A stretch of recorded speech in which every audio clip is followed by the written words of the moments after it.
This is Ivan Ivanov, and you are watching UFO Disclosure Bulgaria. We have the documents. We have the witnesses.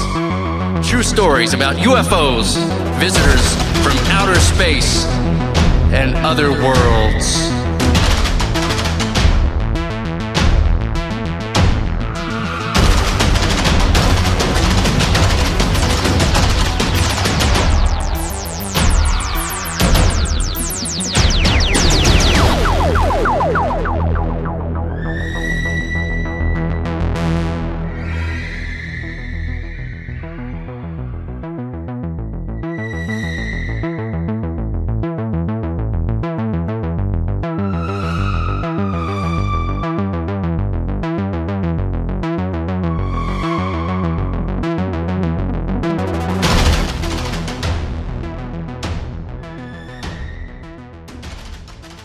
Absolutely, UFOs are real. Have you seen it?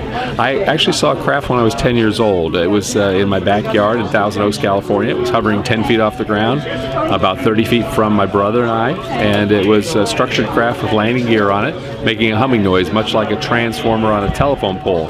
And this was my first foray into actually seeing one of these craft for myself close up. This is pretty close. Very close, yes. It was very close. What feeling do you have in that time? Well, I was kind of the first feeling I had was, oh my gosh, these things are real, because we'd been doing some reading about it as young kids on the newspapers and things in those days. The second thought I had on it was, wow, this thing looks like it could have been man-made, because there was some structure, a bolt in one of the structure points, but then it was completely seamless, and it was making a humming noise like a transformer on a telephone pole late at night.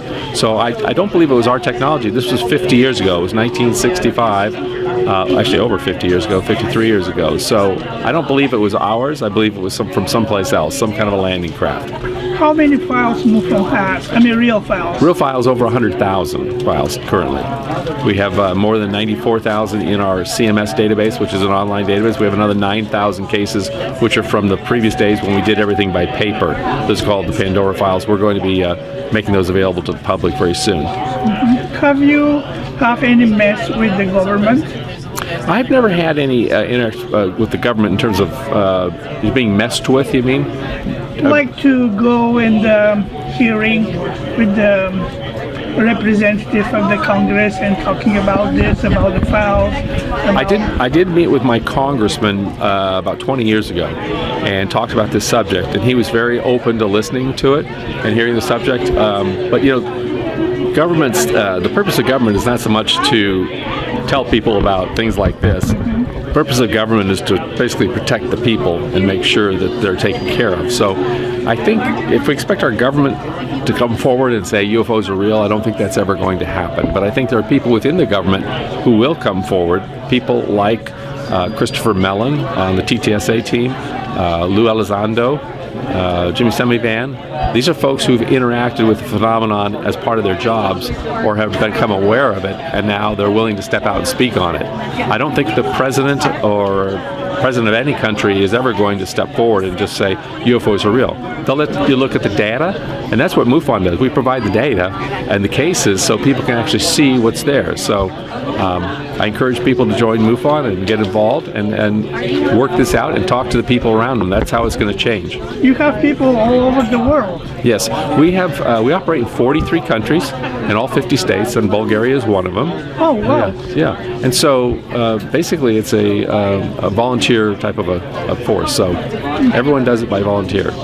Thank you very much. You're very welcome. Thank you.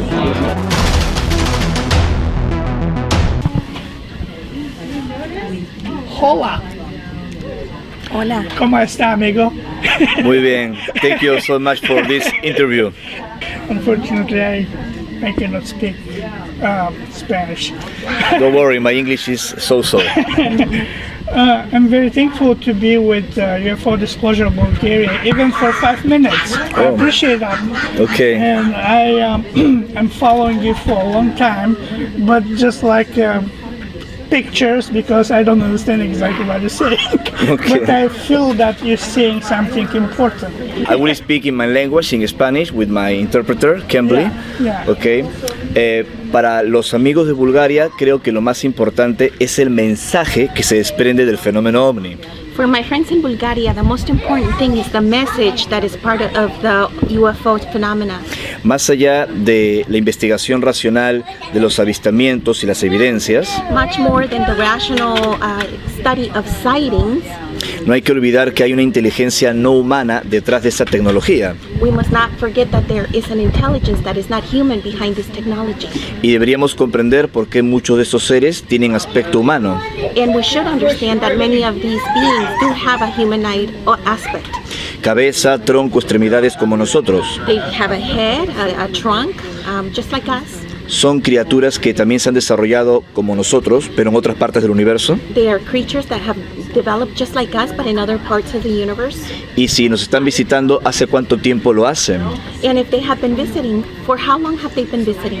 Podría haber generado algún tipo de influencia en nuestra cultura, en nuestra historia. Perhaps they have had some influence in our culture, in our history. Son preguntas que siempre me he hecho desde que empezó mi contacto en el Perú, These are questions that I have always asked myself since I began in Peru. teniendo en cuenta que Perú es un país con cultura ancestral muy vieja, Taking into account that Peru has a rich history, a very ancient history, en cuyas leyendas se habla de los dioses que llegaron de las estrellas. with many legends of gods that came from the stars.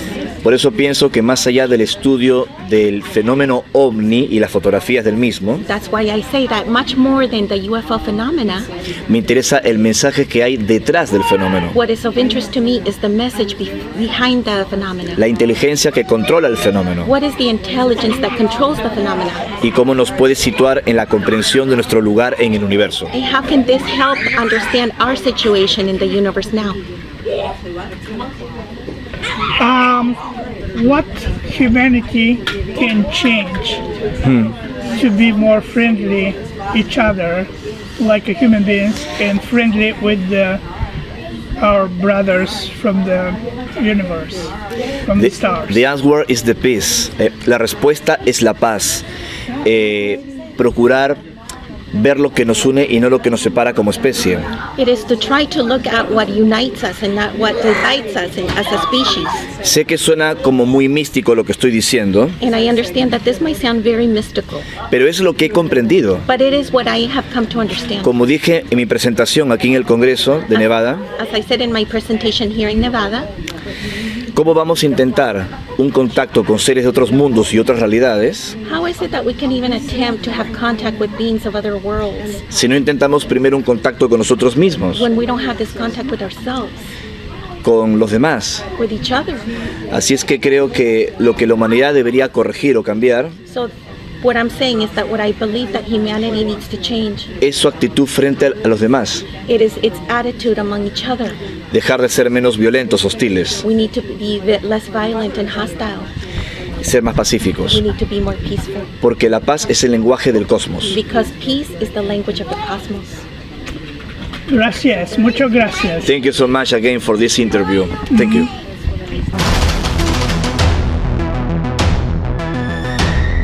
What will be the next? Everybody knew that UFO exists.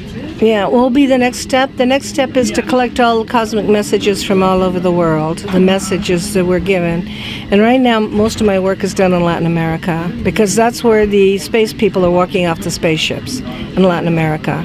So they're doing that because the Latin Americans have a big heart and you can have a conversation with an ET in Latin America. Here in America, very little is happening. What's happening is, the intelligence community is asking for money to build craft and so forth, and it is not a vibrational situation where we don't need more arms, we don't need war, we don't need scalar weapons, we don't need to kill more people, we don't need this kind of thing. Unfortunately, this planet is built on economy of war. And Adamski has said a long time we've got to break that economy, because if we would spend all our money trying to get into outer space and have wonderful spaceships and have carriers of space ships and so forth like that, we would stop the war economy, because war economy makes a lot of money, but then the reconstruction of it makes a lot of money. So it's war and reconstruction, war and reconstruction. This planet is like that. This planet, unfortunately, is like that. And so what we're trying to do is change the paradigm and have a peace. and work with people so we have everything. So eventually people have ESP and they can communicate. There's a lot of CE5 groups communicate with extraterrestrials. We can save the ecology, which is the messages we're getting, save the ecology of the planet. And it seems like such a big job, but if everybody just does a little tiny bit, it'll be okay. In 2014, I was in Shasta with Ricardo. I had the first contact there. How do you feel when you saw that video? What is it was a shock. It was post-traumatic stress because you're seeing, it's like seeing a ghost, only he was physical. It was 10 feet tall, a beautiful being, a man, a spaceman with a whole space outfit with long blonde hair and almond-shaped eyes. So he basically was speaking in a language I didn't understand, and at the very end of the context said in a robotic voice, "Thank you," and walked away. So I just was in shock because nobody ever told me what to do. Nobody told me how to act. I didn't know what to do. I think everybody would be in that situation. You don't know what to do, not because you're afraid, but because it's so different. It's like seeing a ghost. I mean, it's so different situation. And I was with 5 people at the time, so I wasn't alone. And it was very interesting, but it changed my life. What can be your message to Bulgarian people who are searching for that truth? To who? For Bulgarians who are searching. Oh, Bulgaria. Who's searching for the truth? It's a spiritual truth. They speak to us in our dreams. They speak to us in our mind. And it is a positive communication. So the thing is it's not a circus. It's not are we going to, go see UFOs. It is, please change your life. Please come together and please change the planet. Okay? Thank you very much.